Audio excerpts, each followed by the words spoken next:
จะมีโอกาสวนเวียนกลับมาเอาแบบเวอร์ชันที่เรารอเนาะไม่ได้ทำอะไรเลยอย่างเงี้ยแล้วก็ยังติดต่อไปบ้างตามอารมณ์อะมันมีโอกาสที่เขาจะกลับมาไหมอันเนี้ยครับต้องแจ้งเลยว่าตัวเขาอะไม่อยากให้เราหายไปจากชีวิตนะแต่มันก็แอบมีความเห็นแก่ตัวนิดหนึ่งตรงที่ว่าเนี่ยไม้ที่ล็อกหนวกมันยังอยากให้ตัวเราอยู่ในชีวิตเพียงแต่ว่า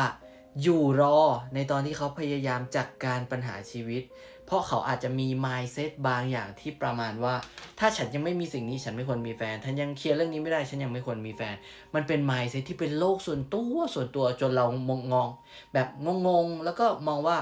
มันน่าจะทำคู่กันได้มีแฟนคอยช่วยซัปพอร์ตเติมกำลังใจนู้นเธอก็ยังถึงเป้าหมายสักเซสของเธอได้ทันนี่ก็ยังจบเรื่องนั้นได้เร็วก็ยังไปถึง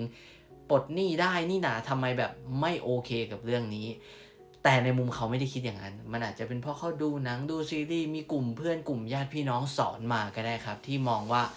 ถ้าเกิดชีวิตมึงยังไม่ดีมึงอย่าดึงใครเข้ามาลำบากมัน